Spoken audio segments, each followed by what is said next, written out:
os voy a dar otro punto de vista distinto del servicio de prevención ajeno. En principio, os voy a contar un poquito cómo trabajamos nosotros los reconocimientos tras baja, y luego veremos un par de casos clínicos un poco peculiares, uno sobre todo. En principio, después de oírle a Javier, es que venimos de sitios totalmente distintos. Es una maravilla lo que él cuenta, es lo ideal, y a mí me gustaría trabajar muchas veces así, digamos, pues con estos apoyos, con estos puestos de alivio, con estas reincorporaciones progresivas y con estos medios de los que ellos disponen.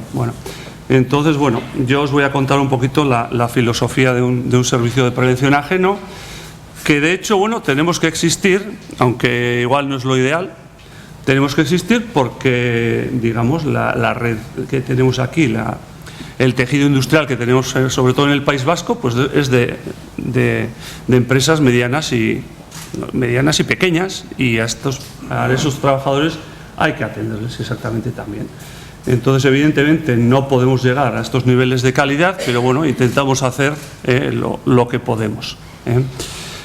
Dicho esto, en principio mi presentación, por una parte, seguramente lo que voy a intentar es generar un poquito de debate, y hacernos pensar un poquito a todos, a ver qué soluciones podemos tener. Como podéis haber visto en las anteriores presentaciones, pues hay mucha indefinición. No sabemos ya de base cuándo es un reconocimiento de reincorporación o tras baja, porque no sabemos, como sabe Javier, nosotros no sabemos los diagnósticos, y desconocemos muchas veces hasta el momento de hacer casi el reconocimiento cuántos días de baja ha estado, y entonces pues tenemos una serie de trabas a la hora de realizar estos reconocimientos de reincorporación. Vamos a ver. Dicho esto, la verdad es que no os voy a dar muchos datos. Reglamentos de los servicios de prevención es donde define un poquito este tipo de reconocimiento. Aquí ya podemos empezar a discutir. Obligatoriedad de estos reconocimientos. Desde nuestro punto de vista, el criterio, desde luego, es el mismo que los reconocimientos periódicos. Cuando hay así una norma, un real decreto que así lo estipule, o cuando la empresa así lo haya estipulado, evidentemente con comunicación a los representantes de los trabajadores, entonces consideramos que son reconocimientos de reincorporación o tras baja, pero que son obligatorios. En principio nosotros mantenemos ese mismo criterio. Otra pregunta que nos hacemos es que la verdad es que toda mi exposición van a ser una serie de preguntas. ¿Cuánto es recomendable? ¿Cuándo es recomendable? Nosotros pensamos que siempre es recomendable. Siempre es recomendable. Un reconocimiento tras baja tiene que ser recomendable siempre. ¿Qué es lo que ocurre? Pues que necesitamos educar a las empresas, a los sindicatos, no sé si habrá algún representante sindical, y a los trabajadores. Porque evidentemente no tenemos las ventajas que tiene otra vez Javier, creo que le estoy nombrando demasiado, pero es así. Y como no tenemos esas ventajas, pues evidentemente los empresarios tienen que pensar que el hecho de hacer un reconocimiento para reincorporación es bueno para la empresa y es bueno para el trabajador. El trabajador exactamente tiene que pensar lo mismo, y los sindicatos también. Y algunos comités lo que tienen que tener claro es que tienen que apoyar esos reconocimientos médicos. Como veremos en algún ejemplo que os voy a poner luego, hemos tenido algunos casos que el propio comité le ha comentado al trabajador para que no nos aporte informes al reconocimiento médico.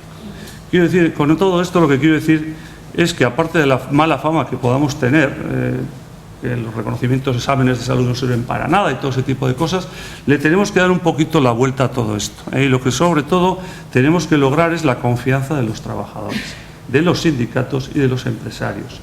Es conveniente, muy conveniente, porque luego pasa lo que pasa. Hay reincorporaciones que no se tenían que haber hecho.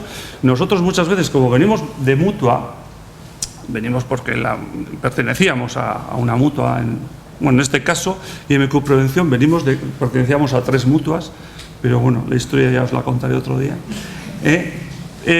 Entonces, bueno, muchas veces teníamos verdaderos conflictos con la mutua. Quiero decir, la mutua daba al alta a un trabajador y nosotros pues pensábamos que no tenía la capacidad para incorporarse. Y algunas veces era curioso, porque acabábamos en los tribunales y el juez decía: a ver, no entiendo, Mutualia me dice que está de alta y Mutualia me dice que este señor no puede trabajar, Y entonces seguimos todavía pues teniendo esa problemática, también con el servicio de salud, evidentemente. Otra pregunta que aquí ya se ha puesto encima de la mesa: el tiempo de ausencia, 1 mes, 2 meses, 30 días, 40 días. Nosotros pensamos que, bueno, una cosa, en los contratos que tenemos con las empresas no lo tenemos, eso es para aclarar el tema, no lo tenemos indicado. Nosotros en el contrato que tenemos con las empresas, en el concierto que tenemos de vigilancia de la salud con las empresas, tenemos estipulados los tipos de reconocimientos que hay, pero no está estipulado con qué periodo ya se necesita que nos soliciten un examen de salud. No lo tenemos contemplado, si son a los 30 días, a los 40 días, a los 50. ¿De acuerdo? Entonces, sí. Entonces, bueno, el tiempo de ausencia, nosotros sobre todo nos basamos en el diagnóstico y en los riesgos que tiene ese trabajador. Entonces, digamos, con esos 2 datos, entre comillas, que a veces los tenemos y a veces no, pues tenemos que hacer un mix, digamos. Si la empresa conoce el diagnóstico, que muchas veces sí, y nos lo comunica, que todavía yo no tengo claro si una empresa, por la Ley Orgánica de Protección de Datos, nos lo puede comunicar o no, pero si nos lo comunica, entonces, evidentemente, como conocemos los riesgos y los protocolos que hemos aplicado a ese trabajador en particular, le podemos asesorar por si nos lo envía o no nos lo envía al reconocimiento médico. Entonces le podríamos asesorar diciéndole, pues sí, a los 30 días, a los 40 días o a los 10 días. Eso es un poco nuestra forma de trabajar. Si no conocemos el diagnóstico, nosotros nos basamos sobre todo por el puesto de trabajo y los riesgos que tiene aplicados ese trabajador. Evidentemente, pues un trabajador que es un riesgo, un protocolo aplicado de pantallas de visualización de datos y ha sido una baja, no he hecho nada, ¿no? No he hecho nada. Pues un señor que tiene un protocolo de pantallas de visualización de datos y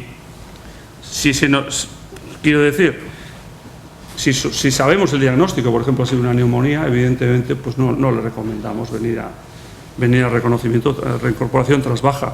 Pero, por ejemplo, hay trabajadores que tienen riesgos, pues yo qué sé, de altura, espacios confinados, manejo de carretillas, que igual a muchos, y según diagnóstico, si lo supiésemos, convendría incluso hacerles el reconocimiento tras baja, aunque hayan estado 25 días de baja.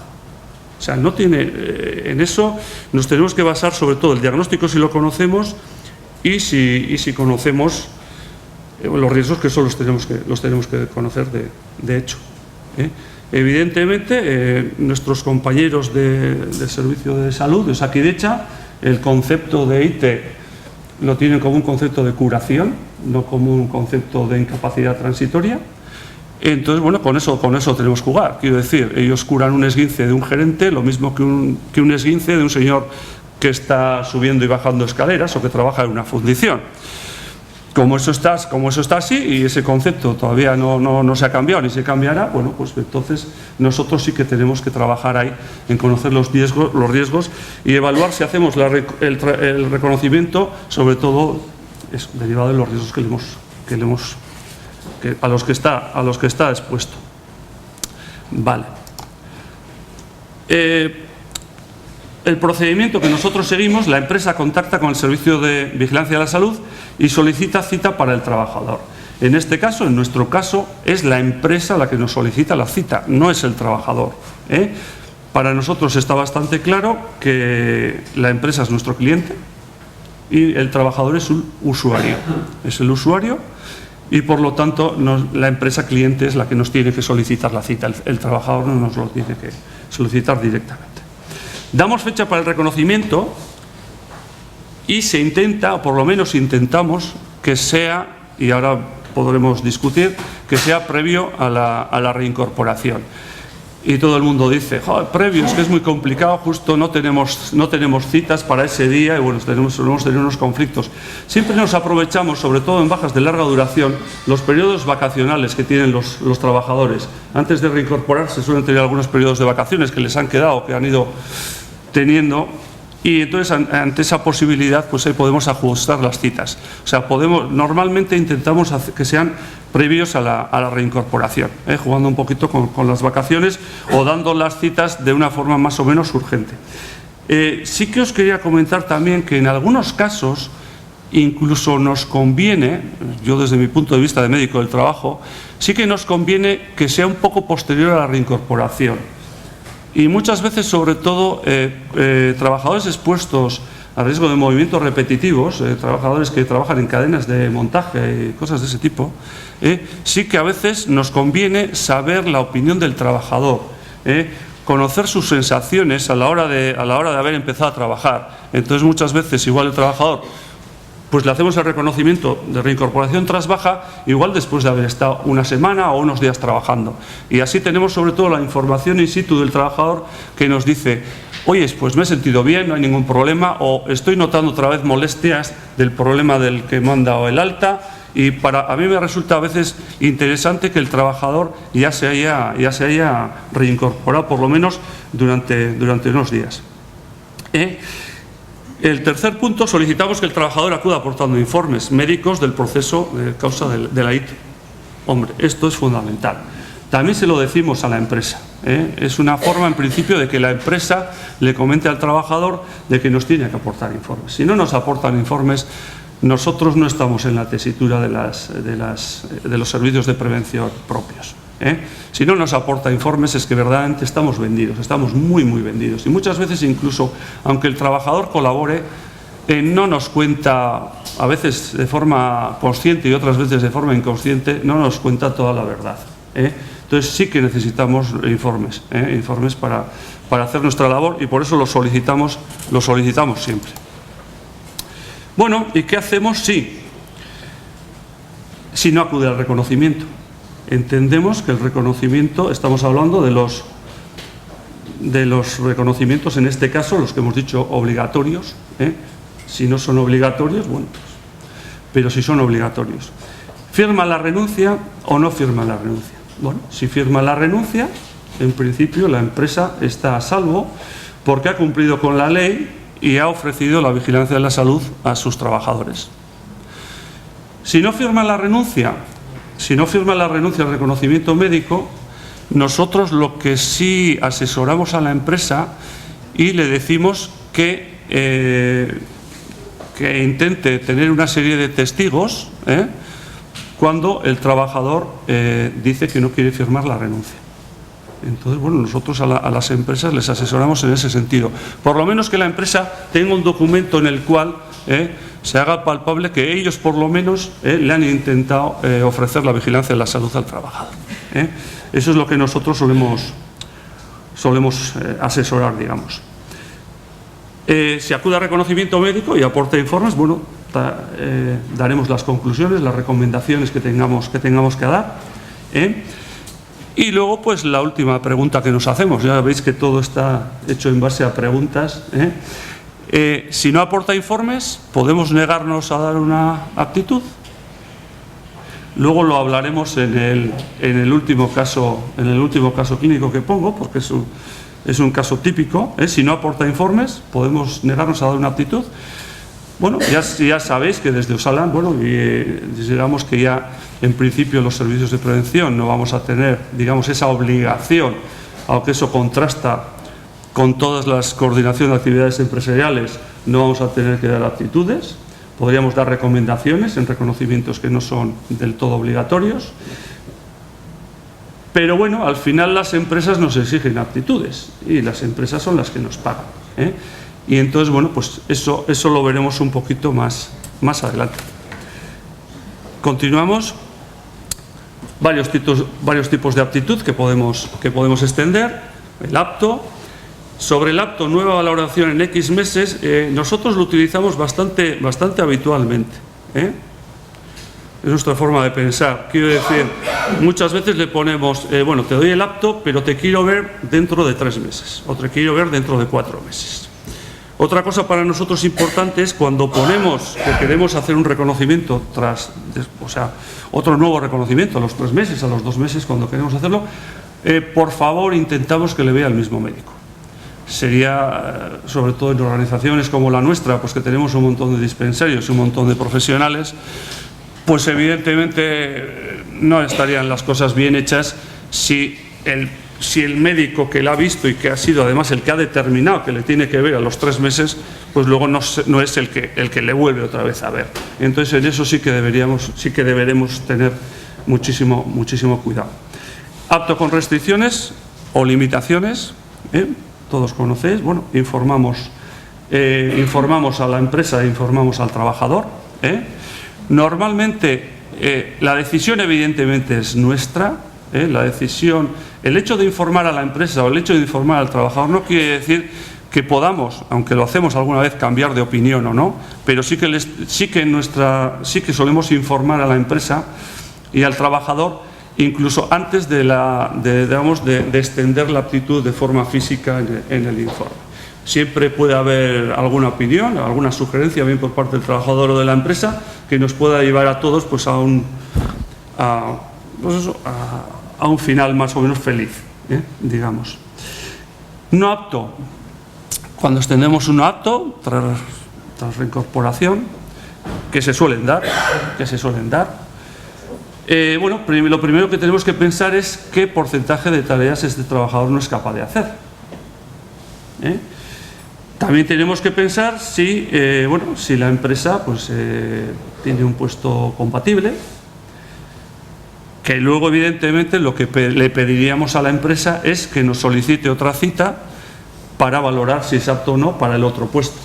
Pero en principio, si para este puesto no es apto, sobre todo hay que tener claro qué porcentaje de tareas. Nosotros estamos hablando, según qué puestos de trabajo, en un 70% de tareas, un 80% de tareas que el trabajador no puede realizar para extenderle un apto. Pero bueno, esos son criterios, digamos, muy personales.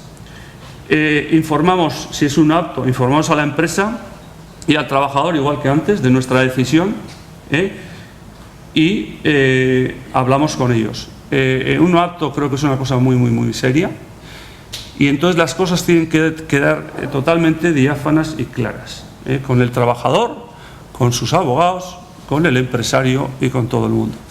Porque muchísimas veces nos llevamos que extendemos un apto y luego, como a posterioridad al señor no le dan una incapacidad, pues vuelven pidiéndonos que le quitemos el no apto. Si para nosotros es un no apto, para ese puesto de trabajo, con la patología que presente el señor, no podemos cambiar. Yo creo que no podemos cambiar de criterio porque no le hayan dado la incapacidad. Nuestro criterio es nuestro criterio y el criterio del INS es el criterio del INS. Nosotros conocemos el puesto de trabajo, se supone, bastante mejor que el INS. Nosotros tenemos que visitar el puesto de trabajo y tenemos que saber dónde está para extender un no apto. O sea, no podemos extender un no apto sin conocer el puesto de trabajo, sin verificar los riesgos, sin volver a repasar qué protocolos le hemos aplicado y ver qué porcentaje de tareas no las puede realizar. Pero eso, si tomada la decisión, es clarita la decisión. O sea, no nos podemos volver atrás. Y eso el trabajador lo tiene que saber. Porque luego, si no le dan la incapacidad, pues el señor se puede quedar, pues evidentemente, con un despido por inaptitud sobrevenida. Entonces, bueno, cuando extendemos un apto, evidentemente se habla con la empresa. Si hay un cambio de puesto, pues muchísimo mejor, pero le volvemos otra vez a evaluar a ese señor con el nuevo puesto de trabajo. Se le suele asesorar al trabajador, porque podemos pensar que puede solicitar una incapacidad permanente. De hecho, muchas veces nos piden el no apto porque es un apoyo, digamos, para su solicitud. O así creen que lo ve el INS. Otras veces no, pero bueno, alguna vez el INS piensa que nosotros tenemos razón. otras veces no. Aparte de que, quiero decir, nosotros podemos dar un acto referido a un puesto de trabajo y a unas tareas, y el INS puede dar una incapacidad referido a la categoría profesional. Muchas veces estamos hablando de conceptos distintos. Entonces, bueno, por eso, quiero decir, nuestro no apto no es exactamente igual que una incapacidad otorgada por el INS. Y lo que os he comentado antes, se informa y explica al trabajador de las consecuencias del despido por inaptitud sobrevenida. Entonces, eso sí que hay que tenerlo muy, muy claro, muy claro. Y yo creo que voy bastante rápido, ¿no? Bien, ¿no? Vale, pues nada, dos casos. El primer caso es bastante, yo creo que es bastante sencillito, Yo creo que cualquiera hubiese actuado de esta manera. Trabajador de 55 años, puesto de dependiente de pescadería, riesgos del puesto, osteomusculares, manejo de herramientas, utensilios de corte, periodo de baja 7 meses por trombosis en vena ojo izquierdo, secuela, pérdida severa de visión ojo izquierdo, control periódico, aporta informes. La trabajadora refiere mucha inseguridad para el uso de herramientas de corte. En un primer momento se le extiende un apto con restricciones para manejo de útiles de corte y nueva valoración a los 6 meses aportando informes médicos actualizados. Evidentemente, dentro de una pescadería, en este caso, se pueden realizar bastantes tareas que no requieran utilizar pues un hacha, digamos, como para cortar bonito. Entonces, bueno, es lo que se pretendió y evidentemente, bueno, pues que ella estaba contenta en su puesto de trabajo, le gustaba su profesión y entonces nuestra función, desde luego, es que los trabajadores pues estén incorporados. De hecho, tenemos bastantes empresas en nuestro servicio de prevención de gente discapacitada que nos pasamos el día intentando que esos trabajadores sigan trabajando. O sea, lo fácil es apartarles del puesto, lo difícil es adecuar los puestos para que esos trabajadores con esas discapacidades sigan trabajando. Y eso es en parte nuestra labor. Entonces, se extendió un apto con restricciones para manejo de útiles de corte, nueva valoración a los 6 meses. Y lo que os he comentado, evidentemente a los 6 meses le tenía que ver otra vez el mismo médico que este caso. Y luego en una nueva valoración aporta informes, tuvo, por desgracia, una nueva trombosis en ojo izquierdo, visión de ojo izquierdo nula, visión ojo derecho deficitaria y ya se le extendió un no apto y se le cambió de puesto de trabajo. Se le volvió a evaluar para ese nuevo puesto de trabajo y ahora trabaja pues como cajera repositora. Pero bueno, nuestra intención en principio fue que mantuviese sus labores de pescadería, evidentemente apartándole de los utensilios de corte. Pero bueno, al final hubo que extenderle un apto. El segundo caso, me vais a permitir que no os lo ponga en la pantalla, porque así yo creo que os voy a hacer un poco pensar. Y yo creo que es mejor, porque si pongo en la pantalla ya sabemos todos cómo acaba el cuento y entonces pues no pensamos nada. Entonces, bueno, prefiero contároslo, pensamos todos un poquito qué hubiésemos hecho o qué íbamos a hacer y luego ya al final evidentemente os doy el resultado. ¿De acuerdo? Bueno, imaginaros un trabajador de 46 años puesto de desmoldeo en una fundición. Riesgos del puesto en una fundición, en un puesto de desmoldeo, os podéis imaginar. O sea, hay todo. Osteomusculares, ruidos, sílice, manejo puente grúa, conducción carretilla elevadora, etcétera, etcétera, etcétera, etcétera. O sea, un montón de riesgos. Periodo de baja, 8 meses, por causa psiquiátrica, nos lo cuenta la empresa y luego nos lo cuenta el trabajador. O sea, quiere decir que por lo menos sabemos la causa. Anteriormente estuvo despedido un mes por una sanción, amenazó a un compañero con un arma blanca. Acude a consulta sin informes, poca colaboración y comentándonos que el comité de empresa, por eso decía yo lo de la educación, el comité de empresa le había dicho que no nos aportase ningún informe, porque no es obligatorio, y de hecho tienen razón, no es obligatorio, pero que nosotros lo podíamos utilizar, digamos, de forma discriminatoria contra él. pues no sé si pensarían que le íbamos a contar a la empresa algo de su patología o no, pero bueno, el hecho es que el comité no se fiaba de nosotros, la empresa no sé si se fiaba de nosotros, pero el trabajador evidentemente no se fiaba de nosotros. Y así es con lo que trabajamos muchas veces. Por eso digo que, por eso al principio de mi presentación os he dicho que os iba a contar un cuento totalmente distinto del anterior. ¿Vale? Entonces, ¿qué hacemos? Y viene la pregunta que salía en la diapositiva anterior. El señor tiene unos riesgos importantes, no nos aporta informes, solo sabemos que es patología psiquiátrica, ¿y qué hacemos? Bueno, pues como ya hemos pensado todos, un poco qué haríamos, pues en principio no se extiende una aptitud, que es lo que muchos hemos pensado, y porque en este caso una médico nuestra, una profesional nuestra, dice que ya sin informes no va a extender ninguna aptitud. Bien, ¿no? Perfecto. Recibo la llamada del director general de la empresa. Además, esto es una cuestión de hace un mes, quiero decir, por eso me acuerdo también. Y recibo la llamada del director general de la empresa y me dice que tenemos que extender una aptitud. Y tiene razón también, porque él me dice, nosotros os pagamos no porque os calléis, nosotros os pagamos porque nos asesoréis. Claro, y la verdad es que tenía razón. Él es un empresario, ¿no? Él es un empresario.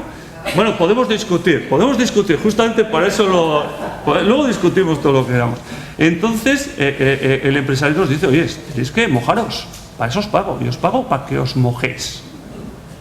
Bueno, pensamos otra vez otro poquito, ya después de que nos hemos hecho la película, y la segunda opción, ya decidida en este caso por mí, le extendemos al trabajador porque sobre todo, luego extendemos al trabajador un no apto hasta aportar los informes médicos solicitados. A algunos les podrá parecer bien, a otros les podrá parecer mal. Nos llaman y yo tengo que explicar al comité y a la empresa el por qué hemos tomado esta opción, nuestra actitud. Y evidentemente porque en su puesto de trabajo puede poner en riesgo a terceras personas. Yo no puedo dejar a un trabajador que no sé ni lo que está tomando, ni cuál es su diagnóstico definitivo, ni si lleva controles con el CSM o no, trabajar en un sitio que puede matar a otras personas. Y por eso tomamos esa decisión. El otro día, hablando con inspección, con inspección de trabajo, además, no estaría claro si él se pudiese, digamos, autolesionar. O sea, no estaría claro que nosotros extendiésemos ese no apto si fuese únicamente por su propia seguridad. Pero es que en este caso estamos hablando de que hay otras personas. Y bueno, pues extendimos el no apto hasta aportar los informes médicos solicitados. Hasta ahí la segunda parte. Otra vez reflexionamos un poquito en cómo estamos y recibimos otra llamada. Y además otra llamada, y es que encima, pues con razón también, nos dice el señor, a ver, si el gerente de la empresa, yo tengo un apto hasta que aporte los informes solicitados. Y yo si pongo en marcha la maquinaria, digamos, para despedirle a este señor por inaptitud sobrevenida, y el señor se le ocurre de un día para otro aportar los informes, hombre, me ha descolocado. O sea, el gerente me dice, yo no puedo vivir en no puedo estar en sin vivir, digamos, no puedo estar totalmente descolocado. O sea, yo ya estoy preparando, digamos, la indemnización, estoy preparando absolutamente todo, y de repente el trabajador coge y me aporta los informes. Aquí tiene los informes, hombre, ya. Entonces la empresa no puede estar en esa indefinición, por así decirlo, ¿no? Y bueno, pues ya veis que los problemas se nos iban acumulando y cada vez íbamos buscando soluciones. Y al final, pues hablamos con la empresa y visto lo visto, nos dieron una serie de puestos de trabajo Era una empresa de unos 100 y pico trabajadores.